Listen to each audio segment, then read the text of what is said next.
She didn't speak my language, but I understood her tears. The alien girl sat in the corner of the holding cell with her knees pulled tight against her chest and her face buried in her arms so that nobody could see the wetness streaming down her. Silver Cheeks Lieutenant Jake Morrison had been assigned to guard duty on the research station orbiting Neptune for 6 months now, and in all that time he had never seen anything like her before. She was small and fragile-looking with skin that shimmered like moonlight on water and eyes that glowed with a soft purple luminescence when she finally looked up at him through the transparent barrier. Her species had no name that humans could pronounce, so the science team just called them the Wanderers because their ships drifted through space with no apparent destination or purpose. This one had been found floating in an escape pod near the outer rim of the solar system, barely alive and completely alone. Jake watched as she trembled and made soft sounds that might have been crying or might have been something else entirely, but the meaning was clear enough. She was terrified, Dr. Lisa Chen. The station's xenobiologist had examined her and declared her physically healthy but emotionally traumatized, and now she sat in this cell not as a prisoner, but because they had nowhere else to put her that was safe.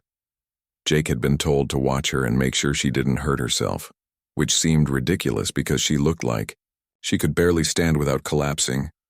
He sat down on the floor outside the barrier so that he was at her level, and spoke softly, even though he knew she couldn't understand a word. Sometimes you don't need words. She looked at him with those glowing eyes and tilted her head slightly, and for a moment, Jake thought he saw recognition in her expression. Not of him specifically, but of something familiar. Kindness, maybe, or at least the absence of threat. Over the next few hours, Jake stayed there on the floor, and gradually the alien girl seemed to relax just a fraction. She uncurled herself and sat with her legs crossed, watching him with an intensity that was both unnerving and strangely touching.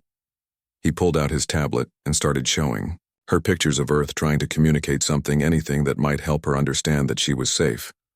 When he showed her an image of the ocean, her eyes went wide, and she pressed her hand against the barrier and made a sound that was almost like a gasp. Then she started drawing in the air with her finger, and Jake realized she was trying to show him something. He quickly activated the holographic interface and gave her access to a simple drawing program. What she created took his breath away. It was a world covered in water with massive crystalline structures rising from the depths and floating cities that glowed with the same purple light as her eyes. And in the center of the image was a small figure that looked like her, surrounded by others of her kind. Family, Jake understood immediately. She had lost her family. He didn't know how or why, but the grief in her eyes was universal.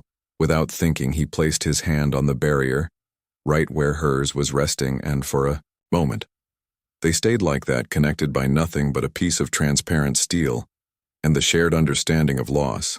Jake had lost his younger sister Amy 3 years ago in a transport accident, and the pain of it still felt fresh sometimes.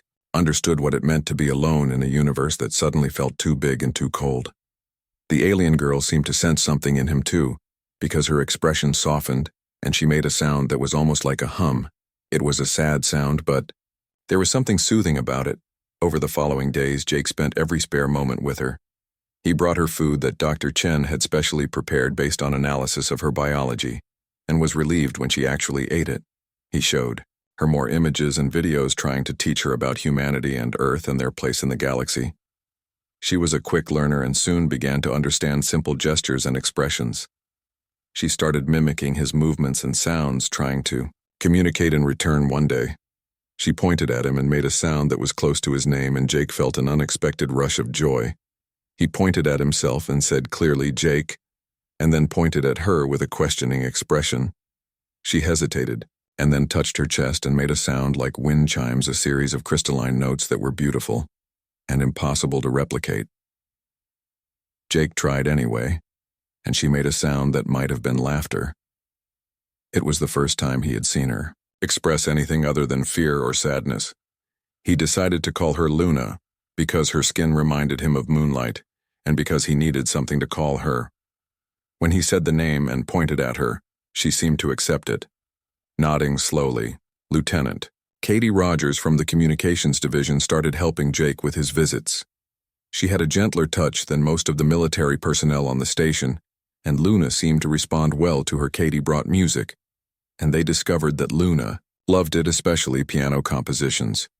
She would close her eyes and sway slightly, and the purple glow of her eyes would pulse in rhythm with the melody. It was Katie who first suggested that maybe they were keeping Luna prisoner without meaning.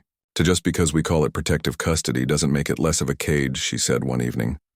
As they watched Luna through the barrier, Jake knew she was right. He brought it up with Commander Phillips, who ran the station, and after some debate, they agreed to give Luna more freedom.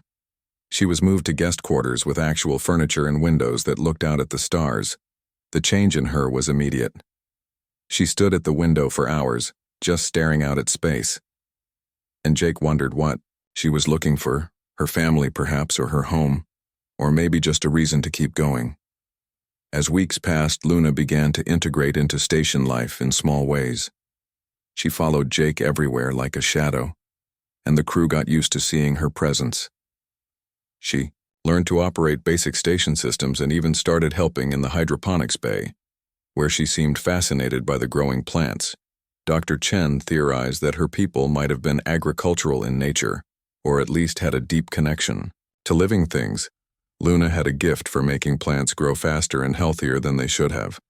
One night, Jake woke to an alarm blaring through the station. There was a malfunction in the life support system in Sector 7, and toxic gas was leaking into the corridors. He rushed to help with the evacuation, and in the chaos he realized with horror that Luna had been in that sector.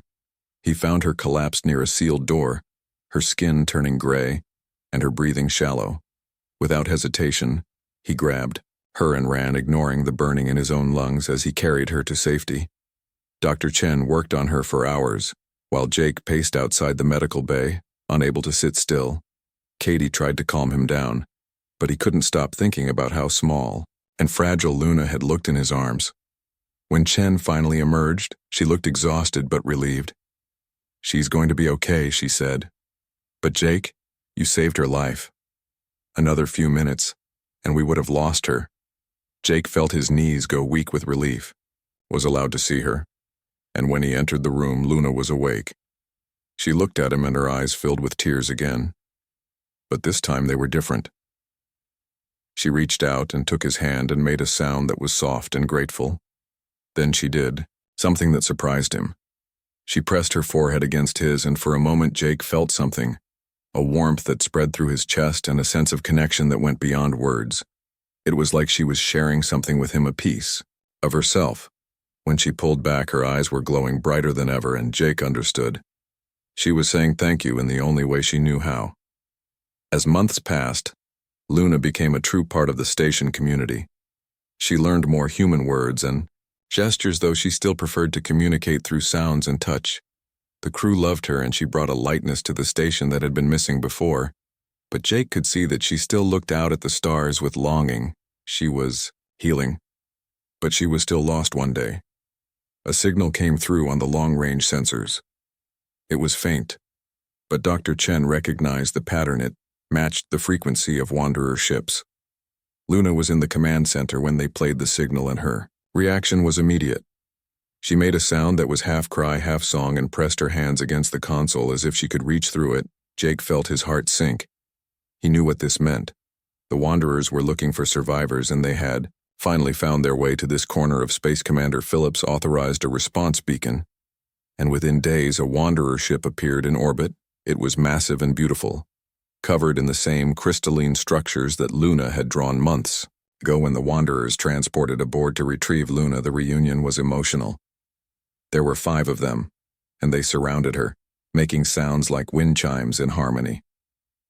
Luna was crying again, but this time with joy. She was going home. Jake stood back and watched, feeling happy for her, but also aware of the hollow ache in his chest. She had become important to him more than he had realized. Before she left, Luna came to him one last time. She took his hand and pressed something into his palm. It was a small crystal that glowed with purple light, just like her eyes. Then she touched her forehead to his again, and Jake felt that warmth spread through him one more time. But this time there were images with it. He saw her world covered in water, and her family alive and waiting. He saw himself too through her eyes, and he understood what she was telling him. She would remember him. She would carry this moment with them always. when the wanderers transported away. Luna looked back Ewing Port,